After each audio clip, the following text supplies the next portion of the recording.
घाटगर जलविद्युत प्रकल्पामध्ये 2 धरणांचा समावेश होतो। ही दोन्ही धरणे रोलर कॉम्पॅक्टर कॉन्क्रीटचा वापर करून बांधण्यात आलेली आहेत। भारतात पहिल्यांदाच अशा तंत्रज्ञानाचा वापर केला गेला आहे।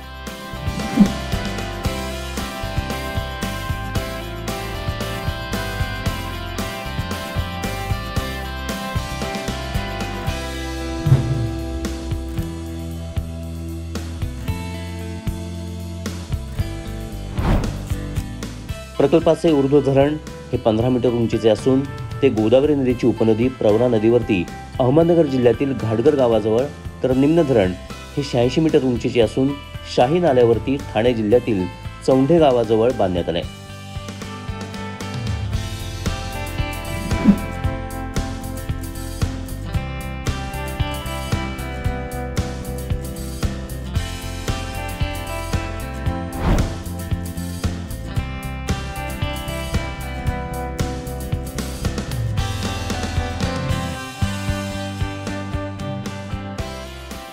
या दोन्ही धरणांमध्ये 250 मेगावॅट क्षमतेचे उदंचन प्रकाराचे विद्युत केंद्र उभारण्यात आले।